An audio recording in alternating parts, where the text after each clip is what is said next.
इस कार्यक्रम के पुण्यार्जक हैं गुणायतन परिवार।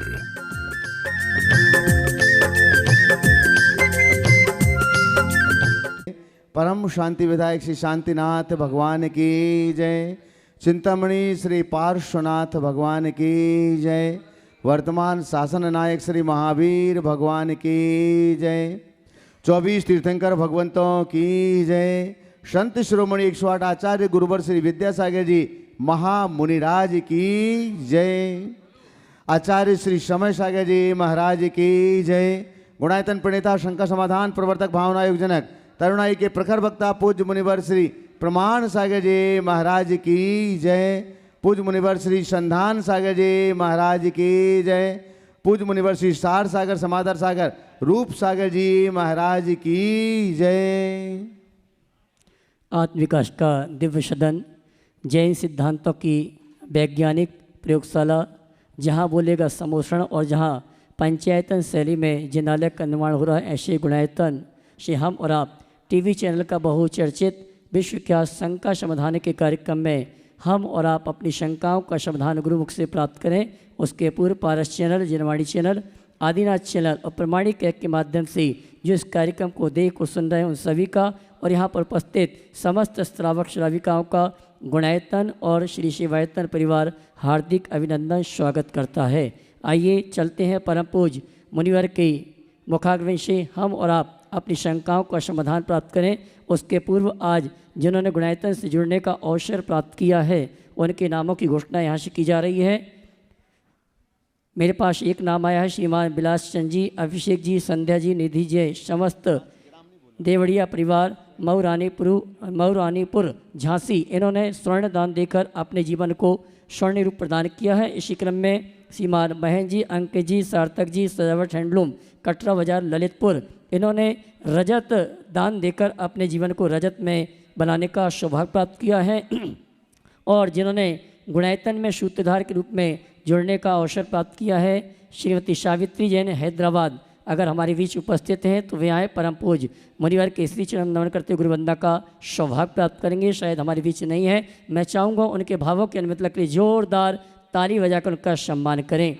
और सूत्रधार से गुणायतन स्तंभ के रूप में जिन्होंने जुड़ने का अवसर प्राप्त किया हमारे बीच उपस्थित हैं, श्रीमान सुनील कुमार जी छावड़ा जी, झुमरी तलैया, कोडरमा, हमारे बीच उपस्थित हैं। वे आए परम पूज्य मुनिवर के श्री चरणों में नमन करते आशीर्वाद प्राप्त करेंगे। पूरा परिवार आएगा और गुणायतन परिवार उनका प्रतीक चिन्ह देकर सम्मान का कार्यक्रम संपन्न करेंगे।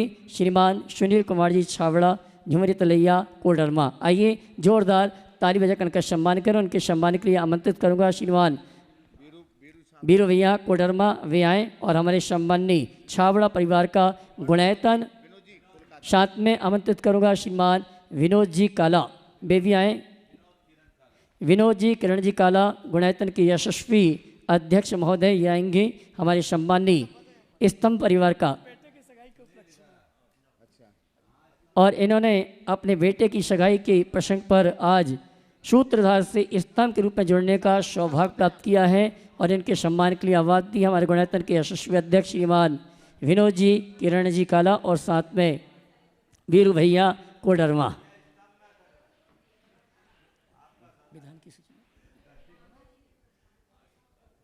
और आइएगा बंधुओं, जब तक सम्मान की श्रृंखला चल रही है आप करतल ध्वनि से उनका अनुमोदन करिएगा पुण्य की।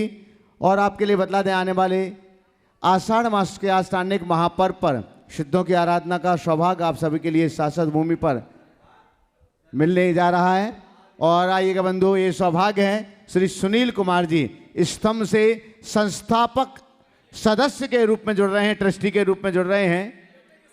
हाँ, बेटे की सगाई के अवसर पर आज वो सूत्रधार थे, सूत्रधार से स्तंभ हुए, लेकिन अब वे संस्थापक सदस्य के रूप में गुणायतन से जुड़ रहे हैं। तो जोरदार जोरदार करतल ध्वनि से हम उनका सम्मान करें। आप तालियां तो बजाइए कम हाथ खोल करके। हाँ, हमारे गुणायतन परिवार तो अनुमोदन करें कम से कम। और आइए बंधुओं, 21 जुलाई से 29 जुलाई तक होने वाले 108 मंडलीय शिक्षक महामंडल विधान के लिए आप सबका सौभाग्य है कि आप अपने मंडल सुनिश्चित कर सकते हैं। मंडल हालांकि लगभग हो चुके हैं, लेकिन आप फिर भी मंडल आप लिखाएं। और 2 लाख रुपए की राशि में आप अपने परिवार के 8 सदस्यों के साथ में पूजन आराधना का ये सौभाग्य प्राप्त कर सकते हैं। समिति की ओर से आपके आवास, द्रव्य सामग्री, भोजन की और वस्त्रों की संपूर्ण व्यवस्था समुचित रूप से व्यवस्था की गई है। हाँ जी, जो भी मंडल पुण्याजक रूप में सिद्धों की आराधना सिद्ध क्षेत्र में करने का सौभाग्य प्राप्त करना चाहते हैं, आप सीधे गुणायतन कार्यालय में संपर्क करके अपने परिवार के 8 सदस्यों के साथ इस अनुष्ठान में सम्मिलित होने का सौभाग्य प्राप्त कर सकते हैं। मात्र 2 लाख रुपए की राशि है, जिसमें आवास व्यवस्था, भोजन व्यवस्था, द्रव्य सामग्री आदि गुणायतन परिवार की ओर से दी जाएगी। साथ ही सामान्य ईंधन के लिए मात्र 31,000 रुपये की राशि है। 31,000 की राशि में आप इस अनुष्ठान में सीधे विधान से जुड़ने का अवसर प्राप्त कर सकते हैं। और अब हम सीधे सीधे चलते हैं शंका समाधान के इस दिव्य सत्र को आगे बढ़ाने के लिए पूज्यवर मुनि श्री संधान सागर जी महाराज जी के पावन श्री चरणों में कि वे शंका समाधान के इस दिव्य सत्र को आगे बढ़ाएं। नमोस्तु पूर्वक निवेदन।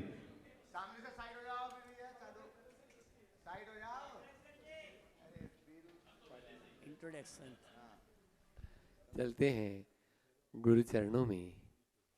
शंका समाधान के आज इस सत्र में नमोस्तु पूर्वक इस पावन धरा पर यह सत्र प्रारंभ करें। और प्रथम प्रश्न के लिए मैं बुला रहा हूँ मयंक विभा जैन, जयपुर से अपने बीच में गुरु चरणों में अपना प्रश्न करेंगे। और हाँ तैयार रहेंगे। शशि छाबड़ा, शशि सुशील छाबड़ा, झुमरी तिलैया, गुणायतन ट्रस्टी, गुरु चरणों में अपना प्रश्न करेंगे। मैं एक बात में हाँ आप अपना जयपुर वाले अपना प्रश्न करें और उसके बाद में झुमरी तिलैया वाले तैयार रहें। मुनि श्री के चरणों में एवं समस्त मुनि संघ के चरणों में कोटिशाह नमोस्तु।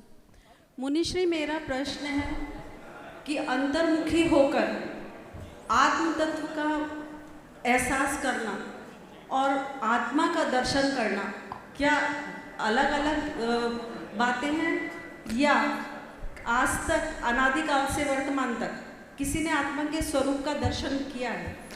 देखिए, आत्म तत्व का एहसास और आत्मा का दर्शन हेलो दोनों में कोई अंतर नहीं। दरअसल आत्मा अमूर्त है, उसका दर्शन हम क्या करेंगे?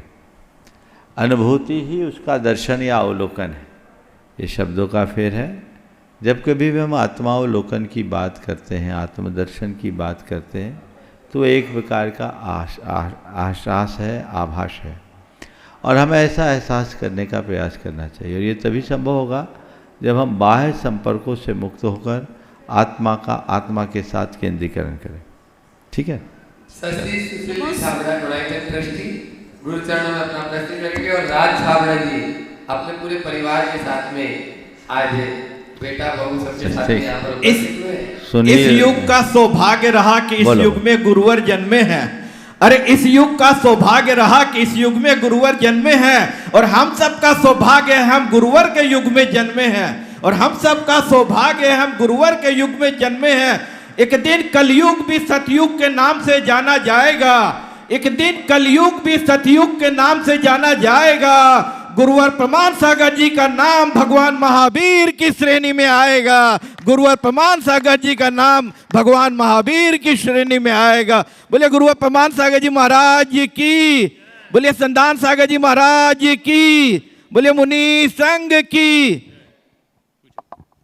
महाराज जी, मैं शशि छाबड़ा आपके चरणों में सशक्त नमन करती हूँ और आपके आशीर्वाद और दर्शन के लिए यहाँ आई हूँ। महाराज जी, मेरा प्रश्न यह है कि आजकल हमारे बेटे बहुएं हों चाहे बेटियाँ हों, सब जॉब में ज़्यादा संलग्न हो रही है, और जॉब में संलग्न होने के कारण हम अपने धर्म की प्रभावना, संस्कार की रक्षा उन लोगों के साथ कैसे करें?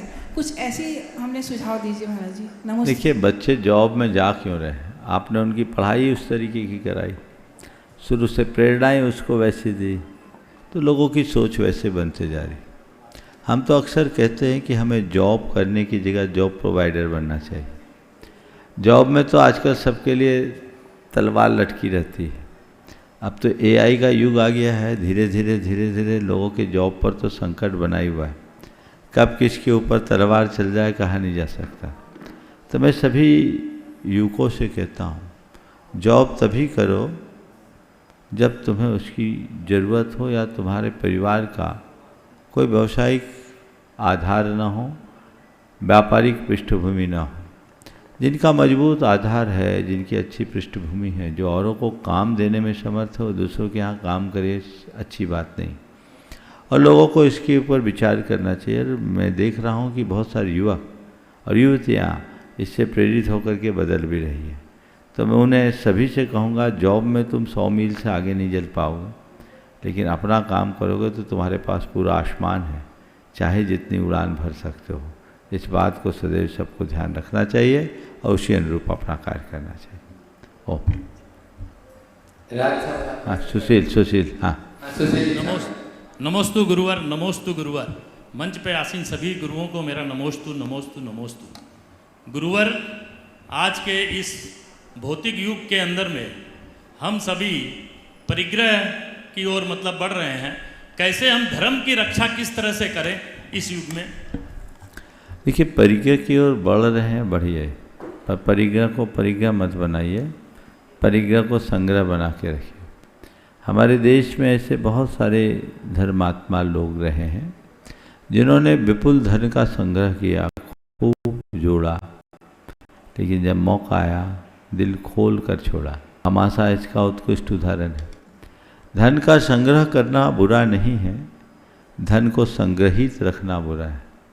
अगर धर्म के क्षेत्र में आगे बढ़ना चाहते हैं तो हम अपने धन का सही क्षेत्र में विनियोग करें, उसे सही क्षेत्र में लगाएं, सदुपयोग करें। धर्म की प्रभावना में अपने धन को लगाने वाला निश्चित अपना जीवन धन्य कर सकता है। ये बात भी अपने मन में बिठा लीजिए कि परिग्रह की अंतहीन लालसा है, इसका कोई अंत नहीं है, उसके प्रति ध्यान रखना। ओ सुनील भी पूछेंगे, बोलो। हाँ, नमोस्तु गुरुवर, नमोस्तु गुरु। मंचासीन सभी गुरुवरों को मेरा सादर नमोस्तु।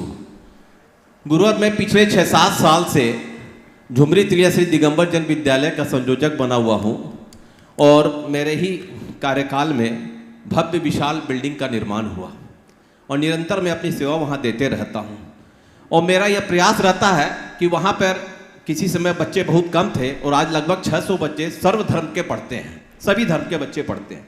लेकिन अपने जैन समाज के बच्चों को मैं वो आकर्षण नहीं दे पा रहा हूँ कि उस विद्यालय में आके शामिल हो जहाँ पर हम जैन धर्म की पढ़ाई भी करवाते हैं और उसकी पहली लाइन नवोकार मंत्र से ही आरंभ होती है। तो कृपया गुरु मेरा मार्गदर्शन करें कि मैं श्री दिगंबर जैन समाज के बच्चों को। ये परेशानी केवल आपके झुमरी तलैया में नहीं, पूरे देश की है। जैन समाज के द्वारा बहुत सारे विद्यालय संचालित रहे हैं और अभी भी चल रहे हैं, लेकिन बात सही है, कई विद्यालयों की तो स्थिति ही दयनीय हो गई और कई जो बहुत अच्छी स्थिति में चल भी रहे हैं तो वहाँ जैनियों की स्थिति नहीं, नगण्य है। उसके कारणों को देखना चाहिए। हमारे समाज के लोग स्टेटस के पीछे भागते हैं और उनको उस तरह का वातावरण नहीं मिलता तो बच्चे नहीं आ पाते। आप अगर जैन समाज के बच्चों को उसमें चाहते हैं कि भर्ती हो तो उस स्तर का स्कूल बनाइए। आज जैनी लोग प्रीमियम स्कूल में ही अपने बच्चों को भेजना चाहते हैं, वो कम फीस वाले स्कूल को पसंद नहीं करते। तो अच्छा है, आप चैरिटी के लिए एक ऐसा स्कूल चलाइए और अपने बच्चों के लिए उसी स्तर का चाहिए तो क्यों ना हम ऐसी भी व्यवस्था बनाएं और उसमें ऐसा आकर्षण उत्पन्न करें कि बच्चे आ सके। एक ज़माना था जब जैन स्कूलों की बड़ी मान्यता थी। मैं खुद जैन स्कूल से पढ़ा हूँ और उस समय में बड़ी पैरवी लगती थी एडमिशन के लिए, बहुत कठिनाई से एडमिशन मिलता था, प्रवेश मिल गया यानी बहुत बड़ी उपलब्धि हो गई और बहुत अच्छा रिजल्ट आता था। लगभग देश के सभी विद्यालयों की यही कहानी थी। लेकिन जब से अंग्रेजी माध्यम का बढ़ा, बोलबाला बढ़ा और शिक्षा का व्यवसायीकरण तेज़ी से बढ़ा, तब से ये चीज़ें गड़बड़ाने लगी। आज जितने भी इस तरह के चैरिटेबल विद्यालय हैं या शासकीय, उनमें भी इस तरह की समस्या आई। हमें इसमें पुनर्विचार करके इनके इंफ्रास्ट्रक्चर का सही उपयोग करते हुए नए तरीके से इस पर काम करना चाहिए। नमोस्तु गुरु, नमोस्तु गुरु। संभाजी नगर महाराष्ट्र से सुज्योति नंद कुमार जी का आशीर्वाद। गुरु चरणों में अपना दर्शन करें और तैयार रहेंगे कुलदीप जी जैन आगरा गुणायतन। मंचांचे सभी महाराज जी के चरणों में मेरा और सभी जीवों का तरफ से कोटि से प्रणाम, कोटि से प्रणाम। नमस्ते महाराज जी, नमस्ते महाराज जी, नमस्ते महाराज जी। महाराज जी, मेरे पूना में बड़ी बहन रहती है, पूना में मेरी बड़ी बहन रहती है। उसके पूरे शरीर पे काले काले धब्बे बन गए थे, लेकिन उसने बहुत इलाज किया, लेकिन उसका कोई निदान नहीं मिला। उसने जब से भावना योग चालू किया, 1 घंटे का रोज का भावना योग करती है, पूरे काले धब्बे उसके पूरे नष्ट हो गए महाराज जी। और उसके पूरे काले धब्बे नष्ट हो गए सब। और उसको स्वस्थ रहने के लिए आपका आशीर्वाद चाहिए महाराज जी, आप उसको आशीर्वाद दीजिए। महाराज जी, मेरा प्रश्न है कि ये हम जो भोजन करते हैं उसके उस टाइम पे हम मोबाइल में जो मेरी भावना और 12 भावना जो भी सुनते हैं, तो भोजन के समय सुनना चाहिए या ना सुनना चाहिए? सुने तो कोई दोष लगता है या उसका कुछ पुण्य मिलता है? इसका पहले तो मैं आपकी बहन जी को बहुत बहुत आशीर्वाद देता हूँ। उन्होंने भावना के साथ भावना योग किया तो उसका प्रभाव है। मैं उन तमाम लोगों को कहूँगा जो भावना योग के अभ्यासी हैं, वे न केवल खुद अभ्यासी बने अपितु अपने अनुभवों को लोगों तक पहुँचाएं और औरों को भी भावना योग के अभ्यास की प्रेरणा दें, जो जीवन के लिए एक बड़ी उपलब्धि होगी। आपने जो सवाल किया है कि भोजन करते समय हम मोबाइल पर मेरी भावना आदि सुन सकें, मेरी राय में भोजन करते समय सबसे उत्तम है नमोकार मंत्र चलने दीजिए और नमोकार मंत्र चलते रहे और आप भोजन कीजिए और कुछ मत कीजिए। उससे आपके मन में सकारात्मकता आएगी। मैं देख रहा हूँ आप लोगों के चेहरे के रंग बदल गए हैं। आप कह रहे खाना खाते समय नमोकार कैसे जपें? ऐसा नहीं। नमोकार महामंत्र एक ऐसा महामंत्र है जिसे आप किसी भी स्थिति में जप सकते हैं। आचार्य बीरसेन महाराज ने जय धवला में ऐसा लिखा कि अरहंत नमो यारो संपहि बंधा दो असंख्य गुण कम्मक खाय कारवोती। अनंत भगवान को किया जाने वाला नमस्कार तात्कालिक पुण्य के बंध से असंख्यात गुने कर्म के क्षय का कारण है। तम्हा भोयन पायन यान पचावन सब कज्जेसु भत्तिये नमोकारम कुज्जा। इसलिए खाते पीते चलते फिरते उठते बैठते सोते जागते हर कार्य को करते हुए भक्ति से नमोकार जप। तो आप भोजन करते समय नमोकार मंत्र की मानसिक जाप करें और कोई भी मंत्र नमोकार मंत्र लगा दें, सबसे उत्तम है ये हो, या अच्छी मंगल भावना आप लगाएं तो चल सकता है, लेकिन 12 भावना वैराग्य भावना आदि भोजन के समय उपयुक्त नहीं। और एक प्रश्न था मेरा। हाँ महाराज जी, जो सिद्ध परमिष्टि रहते हैं उनकी पंच कल्याणिक होती है या नहीं होती है? मेरे सहेली ने ये संभाजी नगर से प्रश्न पूछा है, इसका समाधान। सिद्ध परमेष्टि के पंचकल्याणक नहीं होते, अरहंत परमात्मा के पंचकल्याणक होते हैं। और उसी पंचकल्याणक में हम सिद्ध प्रतिमाओं की भी प्रतिष्ठा करते हैं, पर किन्हीं सिद्ध प्रतिमा की प्रतिष्ठा में 3 कल्याणक होते हैं, 5 कल्याणक नहीं, तब ज्ञान निर्वाह। नमस्ते महाराज जी, नमस्ते महाराज जी, नमस्ते। नमस्ते महाराज जी, आपके आशीर्वाद से ओम। हाँ, आपके आशीर्वाद से 7 साल से हमारे 13 पंथी में चौका चल रहा है। बस आपका आशीर्वाद चाहिए, किसी तरह आगे चलता रहे। और मेरा प्रश्न है कि राजा श्रेणिक 4थे काल में हुए थे, उनकी कथा भी 5म काल में आ रही है, तो क्या आचार्य विद्यासागर महाराज जी की अभी जो 5म काल में आएंगे तो उनकी क्या पूरी आएगी हिस्ट्री सब? देखिए, महापुरुषों की लीला विचित्र होती है। हम तो ये मानते हैं महान है, और इस युग में उनकी कथा तो लोगों के रग रग में घुली हुई है, और यही भावना भाई कि उनकी ऐसी कथा हो जो आने वाले 24 में हमारे आराध्य बन करके वो कथा सबके काम में आए। हे गुरुवर, और उसके बाद तैयार रहेंगे अमन संजय जी सेठी गोमिया साड़म। हे गुरुवर, नमोस्तु नमोस्तु नमोस्तु। मंच पर विराजमान समस्त साधुओं को नमोस्तु नमोस्तु नमोस्तु। नवजात शिशु कोई बीमारी लेकर आता है क्या यह उसके पूर्व जन्म के संस्कार के कारण या संतान के माता पिता के पूर्व जन्म अथवा वर्तमान के संस्कार के कारण? देखिए, नवजात शिशु के साथ होने वाली बीमारियों के पीछे कई कारण हो सकते हैं। कर्म उसका एक कारण तो है ही, लेकिन कर्म ही सबसे बड़ा कारण नहीं है। कर्म के साथ साथ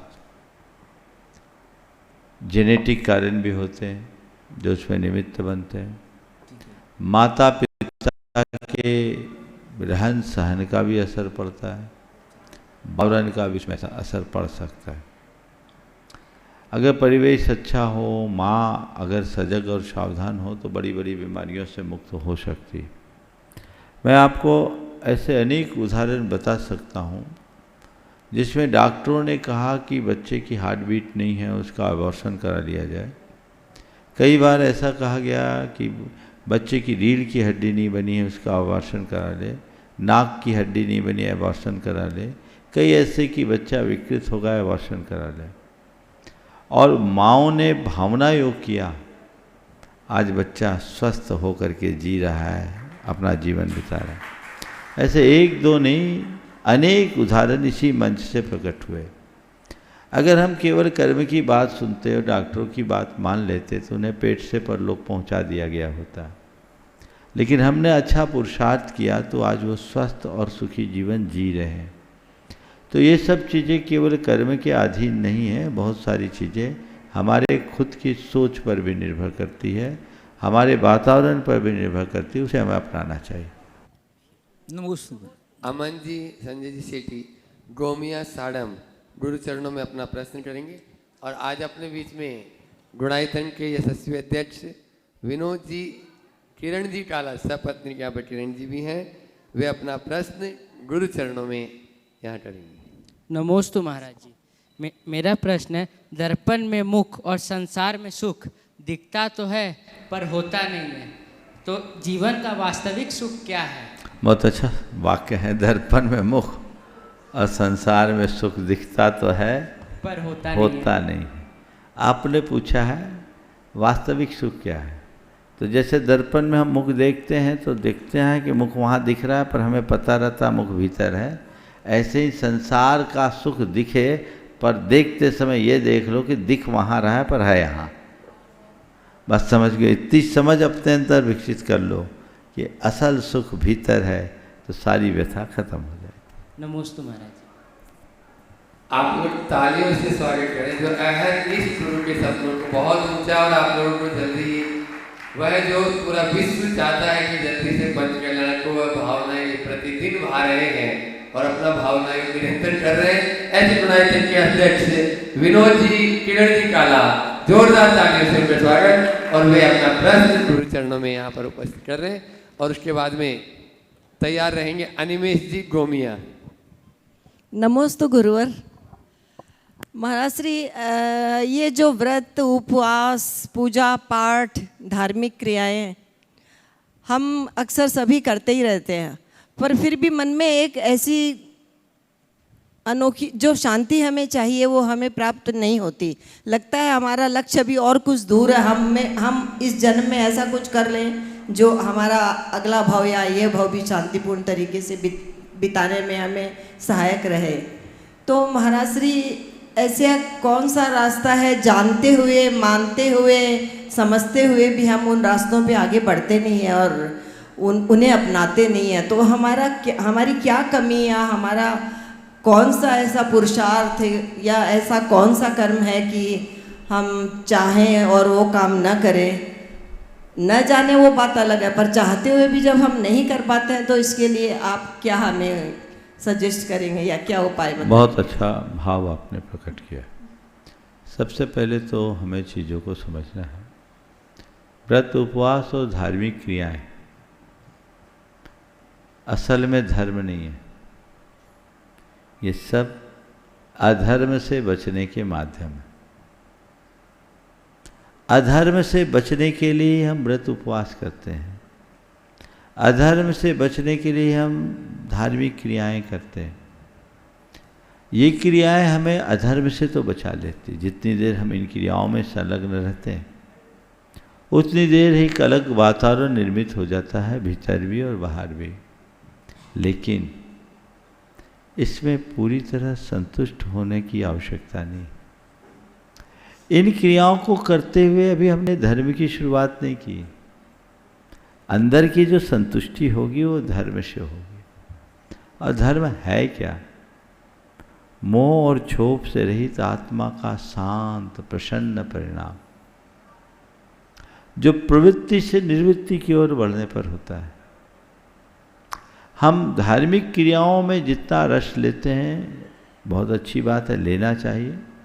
यह हमें अधर्म से बचाता है। हमारे कुछ पाप भी इनके निमित्त नष्ट होते हैं, इनके निमित्त पुण्य का बंध होता है। लेकिन हमारी आत्मा की शुद्धि इनसे नहीं होगी। आत्मा की मुक्ति तो निर्वृत्ति से होती है। और जब हम पूर्ण निर्वृत्ति के मार्ग को अंगीकार करेंगे तब वो आत्मशुद्धि हमारे जीवन में घटित होगी।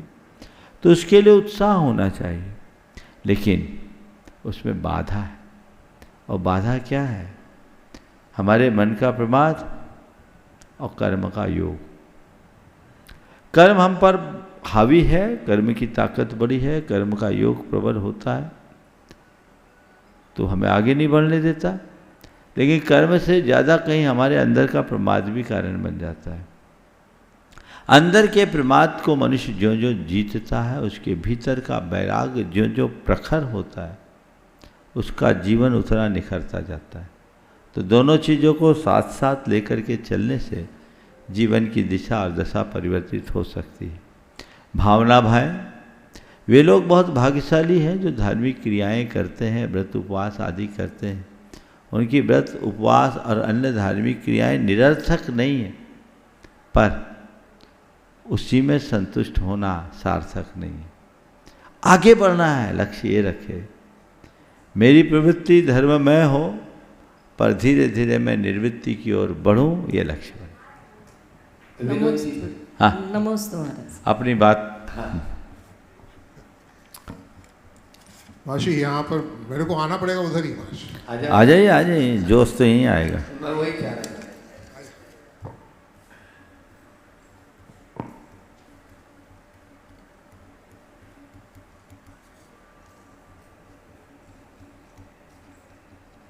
आप यानी विनोद जी, किरण जी दोनों ही मंच पे आ करें और अनिल जी तक माइक पहुंचा दें।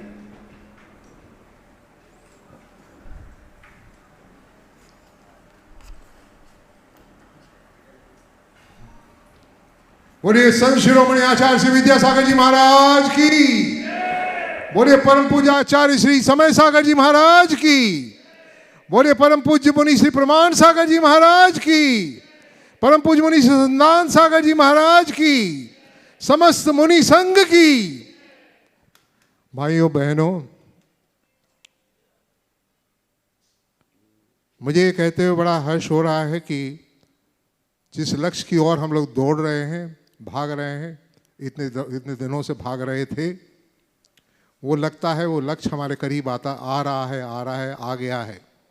और हमारा यहाँ पर हमारी कोर कमेटी यहाँ मिल रही है कल परसों 2 दिन, और हम लोग यही महर्षि से मार्गदर्शन लेने आए हैं कि आगे कब, आप समझते हैं कब, पंच कल्याणक कब, यही महर्षि से मार्गदर्शन लेने आए हैं।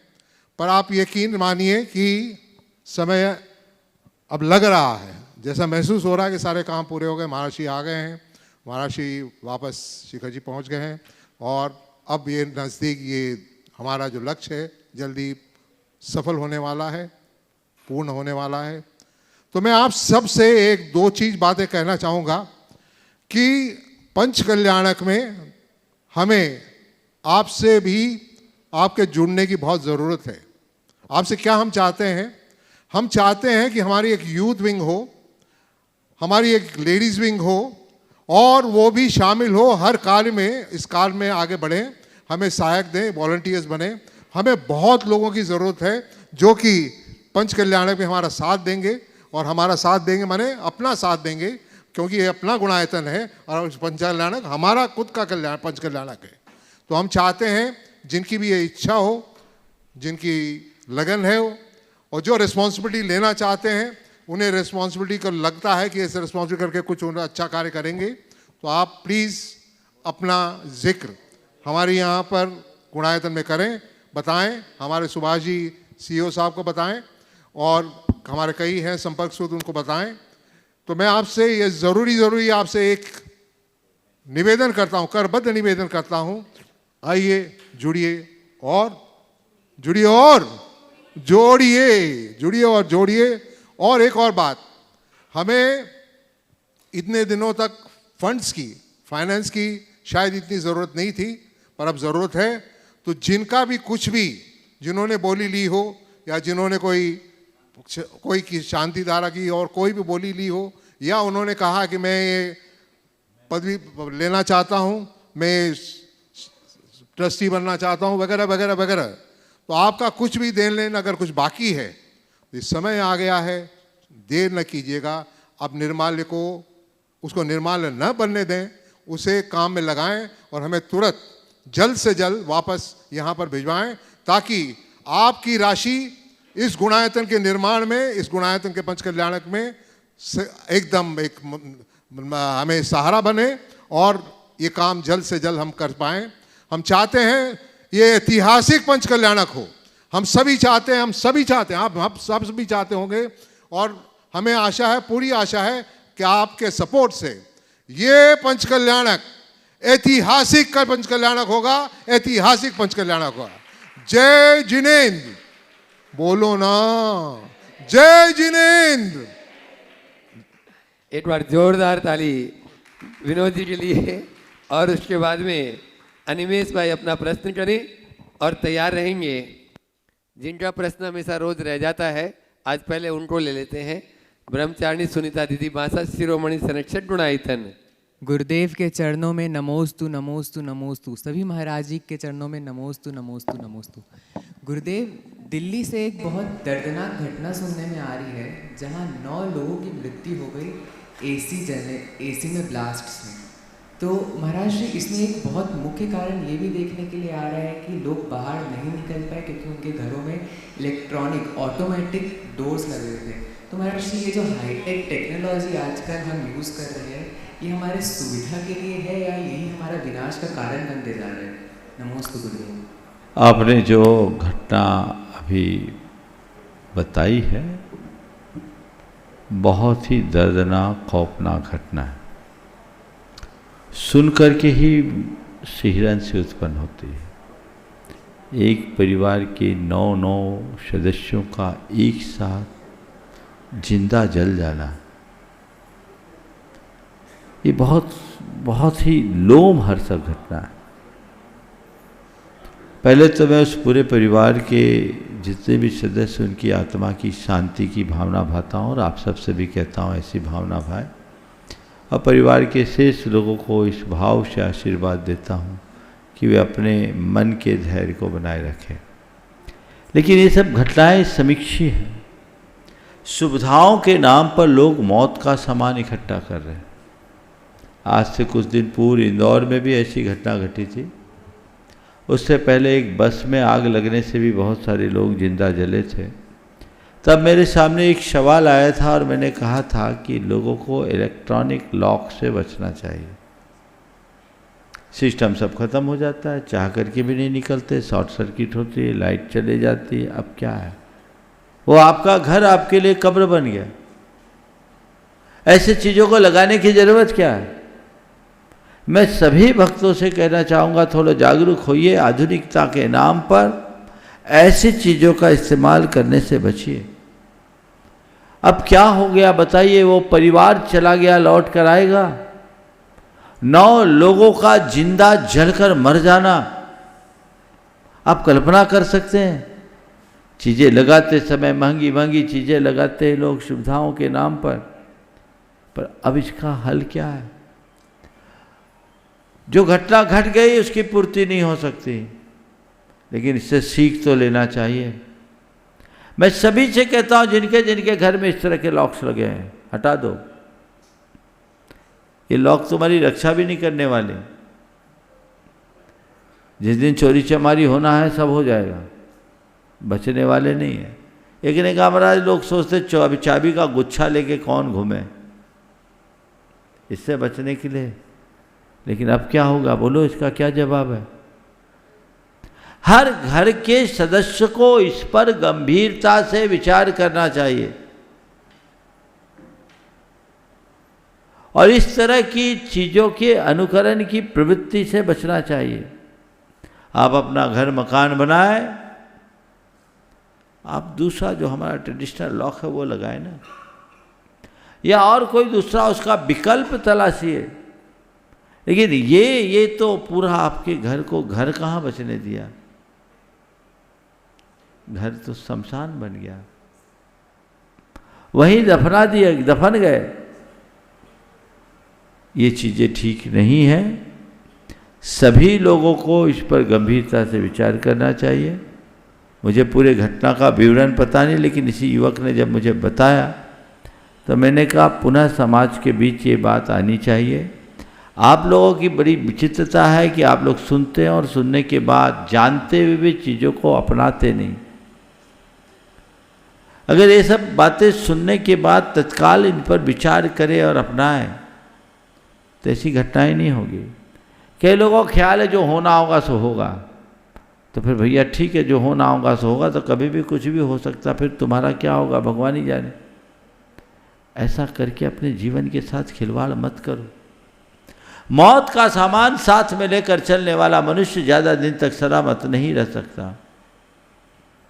उसे सतत सजग और सावधान रहने की आवश्यकता है।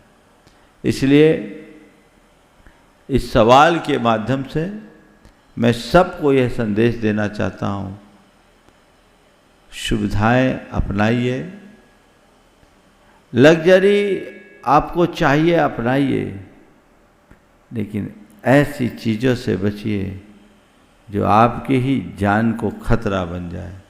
जान बची तो लाखों पाए, जान है तो जहान है, इस बात का हमेशा ध्यान रखें। नमोस्तु गुरुदेव, नमोस्तु। गुणायतन शिरोमणि संरक्षक ब्रह्मचारी सुनीता दीदी भाषा और तैयार रही सटुन दीदी सागर। गुरुवर के चरणों में नमोस्तु, सभी मुनि राजों के चरणों में नमोस्तु। महाराज जी, बड़े लोग, बड़े नोट तो जल्दी बदल जाते हैं, लेकिन छोटे लोग, छोटे नोट आपस में अपने रिश्ते कैसे बनाए रखें? बड़े लोग और बड़े नोट जल्दी बदल जाते हैं, छोटे लोग और छोटे नोट आपस में अपना रिश्ता कैसे बनाए? पर छोटे बने रहो, रिश्ता बने रहेगा। इतने बड़े बनो ही नहीं कि जल्दी बदलना पड़े। एक बात ध्यान रखना, बड़े का वजूद तभी तक है जब तक छोटा है, और बड़ा तभी चल पाएगा जब तक छोटे का साथ है। इसलिए छोटे बनो, इसमें गर्व का अनुभव करो, खोटे बनने से बचो। नमस्ते। सटुन दीदी सागर गुरु चरणों में अपना प्रश्न और तैयार रहेंगे कोलकाता से असित अर्चना जी बहराड़ा कोलकाता। नमस्ते गुरुदेव, पांचों मुनिराजों को बारंबार नमस्कार। महाराज श्री, तलाकशुदा लड़की अगर अपने माँ तलाकशुदा लड़की अगर अपनी माँ के घर में रहती है तो माँ के यहाँ का सूतक लड़की को कितने दिन का लगता है या नहीं लगता? मरण पे एक दिन का सूतक, उससे ज़्यादा सूतक नहीं लगेगा। जन्म का कोई सूतक नहीं, उसका गोत्र बदला हुआ है। गुणायतन के कोषाध्यक्ष असित अर्चना जी बहराड़ा कोलकाता गुरु चरणों में अपना प्रश्न करेंगे। नमोस्तु। और तैयार रहेंगे संजय जी ज्योति जी जैन दिल्ली। नमोस्तु महाराज जी, नमोस्तु नमोस्तु। महाराज जी, हम कोई काम ऐसा करते हैं जो पता भी नहीं चलता है कि कुछ गलत हुआ है, लेकिन सामने वाले उसको बहुत गलत ले लेते हैं, और 100 काम अच्छा करते हैं तो उस पर पानी फिर जाता है और वो बार बार उसी काम को फील कराते हैं। तो ऐसा होता है कि कितनी बार की क्रिया की प्रतिक्रिया बहुत तेज हो जाती है, कर्म बंध बहुत तीव्र गति से बनता है। तो महाराज जी, उस समय कैसे बचे उस बंध से और अपने आप को कैसे संभालें? एक बार के अनुभव से सीख लो, दोबारा पुनरावृत्ति से बचो। एक बार गलती हो गई, दूसरी बात, गलती होती नहीं, हम करते हैं चूकवश, अज्ञानवश, अनुभवहीनता के कारण। कोई गलती हो जाए तो उसे गलती न मानकर सीख मानिए, उस सीख को कभी मत भूलिए और ऐसे लोगों से सुरक्षित दूरी अपनाइए। ऐसे कृत्यों को से तौबा कर लीजिए कि मुझे ऐसे कभी करना ही नहीं, ऐसे कभी दोहराना ही नहीं, तो नौबत ही नहीं आएगी। लेकिन एक बार गलती कर लेने के बाद भी और उसका परिणाम भुगत लेने के उपरांत भी यदि आप सीख नहीं ले रहे तो बच्चों जैसी बात हो गई, नादानी हो गई। ऐसे व्यक्ति फिर कभी अपने जीवन में सुकून नहीं पा सकेंगे, शांति नहीं पा सकेंगे। तो हमें सीख लेना चाहिए। गलतियाँ किसी से भी हो सकती है और कोई भी किसी भी व्यक्ति को गलत साबित करने की कोशिश भी कर सकता है, लेकिन व्यक्ति के अंदर खुद में यदि सही दृष्टि हो और आत्मविश्वास हो तो इनको दूर भी कर सकता है और अपने आप को आगे भी बढ़ा सकता है। लेकिन बार बार आगे बढ़ना चाहे, माफ़ी भी मांग ले, फिर भी वो बार बार उसी चीज़ को दोहराए तो क्या करें? मतलब एक बार बोल दो कि हो गया, एक्सेप्ट करो कि मुझसे गलती हुई। करते हैं। वो बोले उससे पहले हम खुद बोल दें तो ज़्यादा ढिंडोरा पीटने की ज़रूरत ही नहीं है। तुम कह रहे हो गलती में, हाँ मुझसे गलती हुई थी, अब नहीं कर रहा हूँ और मैं करूँगा भी, मुझे बार बार दोहरा, ठीक है गलती हो गई हुई है, इसलिए तुम बोल रहे हो, बोलो, ऐसा है। नमस्ते। संजय ज्योति जी जैन दिल्ली गुरु चरणों में अपना प्रश्न कर रहे हैं और तैयार रहेंगे। 730 सभ्य शिक्षण जी के चौमुखी के विकास में गुरु आशीष से लगी संस्था श्री सेवायतन में जो अपनी सेवाएं दे रहे हैं, डॉक्टर कपूर चंद जी जैन सपरिवार यहाँ पर उपस्थित। ओह, उनका सवाल नहीं है। गुरुवर के चरणों में एवं मंचासीन सभी मुनिराजों के चरणों में कोटिशः नमन। गुरुवर आज शंका नहीं है बल्कि आभार है। प्रामाणिक पाठशाला टीचर ट्रेनिंग के आधार स्तंभ डॉक्टर अभय दगड़े जी के लिए, उनके सानिध्य में भारत एवं NRI दोनों पाठशालाओं को लगभग 2.5 वर्ष से उनका निरंतर हमें लाभ मिल रहा है। पेशे से वह चिकित्सक हैं मगर फिर भी अपने व्यस्ततम जीवन से अपना बहुमूल्य समय हम सभी को दे रहे हैं और गुरुवर उनकी सेवा सिर्फ भारत तक ही नहीं बल्कि विदेश में भी उनकी सेवाएं मिल रही है। प्रतिवर्ष दशलक्षण पर्व पर वह 1 माह के लिए वहाँ अपनी सेवा देते हैं और जैन समाज के मूल्यों को, जैन धर्म के मूल्यों को सभी समाजगण में सभी को समझाते हैं, सिखाते हैं और उनके नेतृत्व में 575 स्वाध्यायी लाभान्वित हो रहे हैं और 6000 से अधिक बच्चों को धर्म मार्ग की प्रेरणा मिली है। गोमटसार व लब्धिसार पर टीका तथा अनेक ग्रंथों का सरल अनुवाद उनकी विद्वत्ता का प्रमाण है। गुरुवर उनकी निस्वार्थ सेवा और समर्पण हम सभी के लिए और पूरे जैन समाज के लिए हम सभी उनके हमेशा ऋणी रहेंगे और सारे प्रामाणिक पाठशाला प्लस प्रामाणिक समूह उनका हृदय से आभार एवं धन्यवाद व्यक्त करता है। गुरुवर हम सभी की आपसे अनुरोध है कि आपकी अनुकंपा उन पर हमेशा बहुत बनी रहती है और हमेशा विशेष बनी रहे, ऐसा प्रदान करें आशीष गुरुवर। नमोस्तु गुरुवर। कोई सवाल भी है? नहीं अभी नहीं गुरुवर। बहुत अच्छी बात है। प्रामाणिक समूह बहुत अच्छा काम कर रहा है। अब मैं प्रामाणिक समूह से जुड़े सभी सदस्यों को उनके कृत्यों की सराहना करते हुए बहुत बहुत आशीर्वाद देता हूँ कि वे ऐसे ही करते रहे और समाज के लोगों से कहूँगा कि वे समूह से जुड़े, प्रामाणिक पाठशाला से जुड़े समूह के कार्यों को आगे बढ़ाएं। खासकर युवा लोग जो वॉलंटियर बनकर के जैन धर्म की प्रभावना में अपना विशेष योगदान देना चाहते हैं, वे प्रामाणिक समूह से जुड़े। डॉक्टर डगरे हमारे लिए एक अच्छे उदाहरण है। सतत स्वाध्याय के बल पर उन्होंने अपने जीवन में जो ऊंचाई पाई है बहुत सराहनीय है, औरों के लिए प्रेरणा भी है। पिछले 30 वर्षों से लगभग वो जुड़े हैं और निरंतर ये ज्ञान यज्ञ को आगे बढ़ा रहे हैं। उनके इस कृत्य की मैं बहुत बहुत सराहना करता हूँ और उन्हें बहुत बहुत आशीर्वाद देता हूँ। डॉक्टर कपूर जी कासलीवाल के लिए एक बार जोरदार ताली बजा दीजिए आप लोग उनका अपना।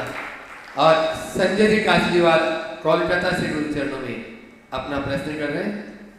तैयार रहेंगे श्री अतिशय जी जैन कोडरमा झुमरी तिलिया से। संजय जी कासलीवाल गुरु चरणों में अपना प्रश्न करें शीघ्रता से। अच्छा हाँ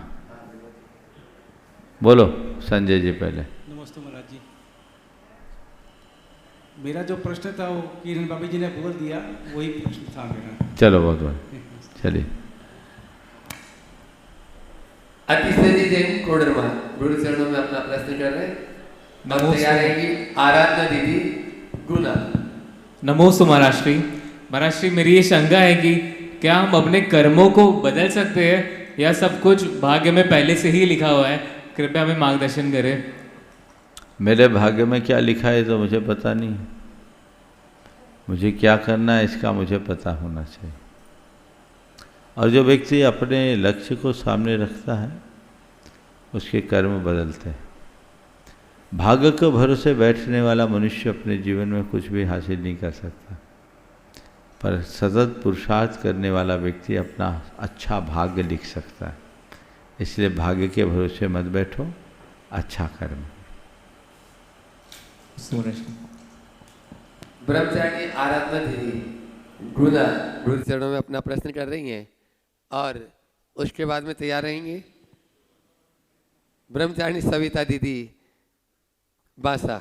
नमोस्तु भगवान।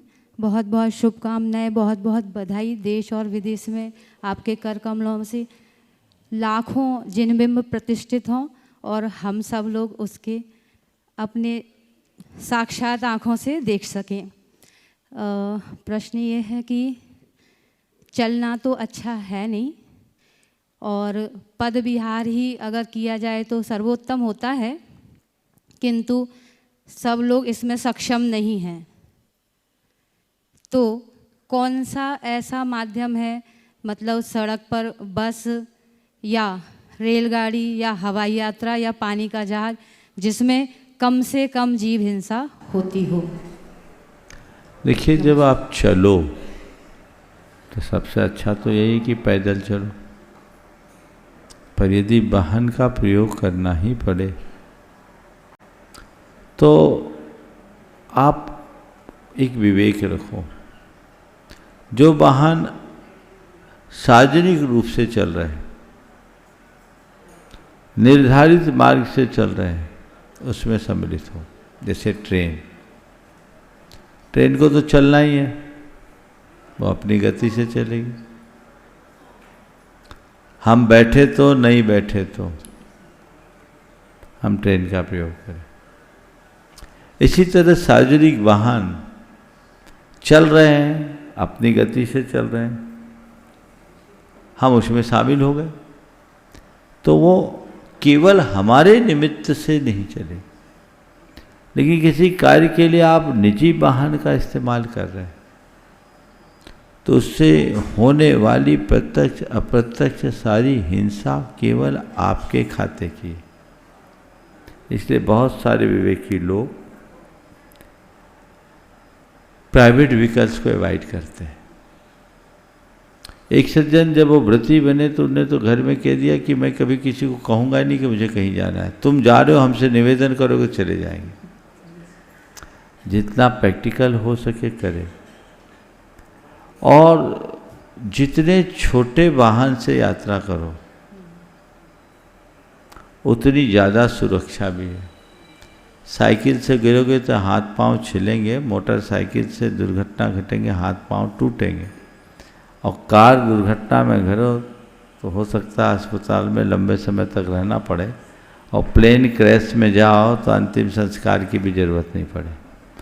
तो ये चीज़ें हैं। तो जितनी ऊंची यात्रा उतनी ज़्यादा कठिनाई, तो अपने को उसी हिसाब से विचार करना चाहिए। नमोस्तु ब्रह्मचारी सविता दीदी बासा गुरु चरणों में अपना प्रश्न कर रहे हैं और तैयार रहेंगे गुणाई के CEO सुभाष जी पूनम जी जैन। पंचवालती मुनिराजों के चरणों में कोटि सा नमोस्तु नमोस्तु नमोस्तु। महाराज श्री, जिस समय तीव्र कर्म का उदय होता है उससे सभी लोगों को भगवान की भक्ति याद आती है, मंत्रों का जाप करते हैं, अनुष्ठान आदि करते हैं, लेकिन फिर भी उससे कोई सफलता प्राप्त नहीं होती है। लेकिन फिर भी ऐसे दिनों में ही भगवान का स्मरण ज़्यादा आता है, बाकी अच्छे समय में भगवान का स्मरण क्यों नहीं आता? ये तो कहावत है, दुख में सुमरन सब करे, सुख में करे न कोई। जब कष्ट आता है, धूप तेज होती, तभी लोग छाया की ओर भागते। लोग प्रायः धर्म को अपने कष्ट निवारण का माध्यम मानते हैं, और जब कष्ट सामने आते तो उसके निवारणार्थ लोग वैसा कृत्य कर लेते हैं, इसलिए ऐसा परिणाम आता है। लेकिन कई बार जब कष्ट तीव्र हो, कोई ज़रूरी नहीं कि हम धर्मानुष्ठान करें तो हमारे कष्ट का निवारण हो ही, लेकिन तीव्र कष्ट की घड़ी में भी अगर हम धर्मानुष्ठान करते हैं, कष्ट नष्ट हो या ना हो, हमारे कर्म कुछ अंशों में नष्ट जरूर होते हैं, इसलिए करते रहना। नमस्ते। गुणाईतन के CEO सुभाष जी, पूनम जी जैन, गुरु चरणों में अपना प्रश्न करने तैयार रहेंगे। ललितपुर वाले। परम श्रद्धेय गुरुदेव के चरणों में शत नमन। मंच पर विराजमान साधु परमेष्ठी के चरणों में शत नमन। ओ हाँ गुरुदेव, आहार में शुद्ध सामग्री का प्रयोग किया जाता है आहार तैयार करने में, उसमें सभी कुछ मापदंड है, उसका तरीका है, वो सब ठीक है, लेकिन एक चीज़ में थोड़ा कंफ्यूजन देखते हैं, जगह जगह थोड़ा सा अलग अलग बर्ताव होता है। जो बहुबीजा वाले सब्जियां हैं, जैसे कि कुछ लोग कहीं पर लोग पपीता भी छोड़ देते हैं। एक साधु हमारे आए थे, आचार्य श्री शीतल सागर जी महाराज, उन्होंने पपीता भी छोड़ा हुआ था, और बीज तो सभी चीज़ों में होते हैं छोटे छोटे, तो ये इसमें थोड़ा सा मार्गदर्शन चाहिए। क्या ऐसा है, क्या खाना चाहिए और क्या नहीं खाना चाहिए? बहुत सारे शावकाचारों में बहुत प्रकार का कथन है। कई जगह लौकी को भी अभक्ष्य बता दिया, ककड़ी को अभक्ष्य बता दिया, पपीता को भी अभक्ष्य है। दक्षिण भारत में जाओगे तो वहाँ कटहल खाते हैं, लौकी नहीं खाते। इन सब चीज़ों में ज़्यादा विकल्प नहीं करना। आचार्य समंतभद्र महाराज ने जो बात कही है उसको हमें मूल मान करके चलना चाहिए। वे कहते हैं अल्प फल बहु विघात।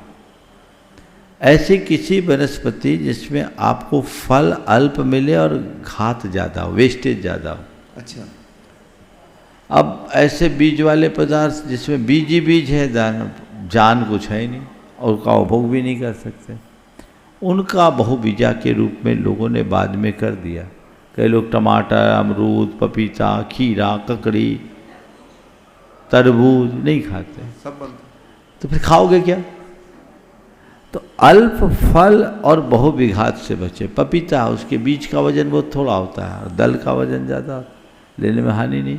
लौकी का बीज तो उपभोग के योग है, वो गुणकारी है, तो उस तरीके से खीरे वगैरह का बीज भी लोग खाने में लेते हैं, इसलिए उसको इस तरीके से कहना उचित नहीं है।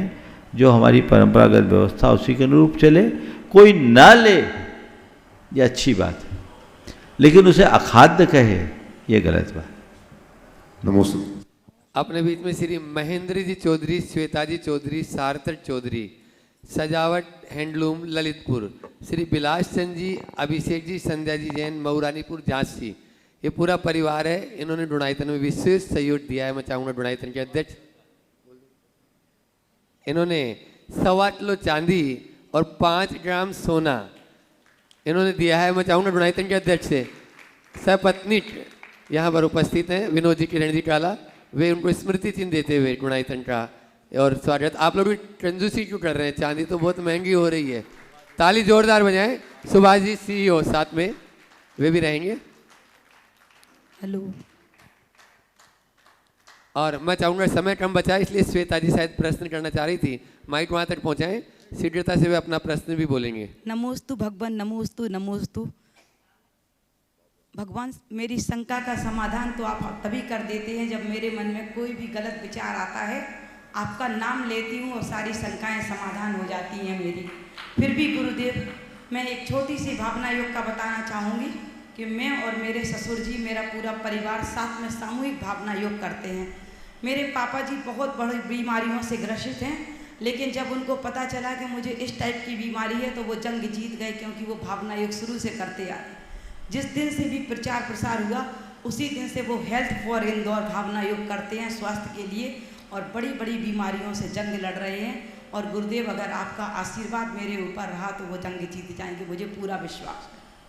नमोस्तु गुरुदेव, नमोस्तु गुरुदेव, नमोस्तु। बहुत बहुत आशीर्वाद। महेंद्र भाई को हमारा आशीर्वाद पहुंचाना, और वो जो रास्ता अपनाए हैं अपनाते रहें, घबराए नहीं, ये बात ध्यान में रखें। बीमारी तन को है, आत्मा को नहीं। आज बहुत बहुत आशीर्वाद। आज का सत्र यहीं पर पूर्ण होता है। बोलिए अहिंसा परमो धर्म की। चलिए भक्ति करेंगे, गुरु भक्ति। आता प्राणी का आचार्य बनाएं सिद्ध हो।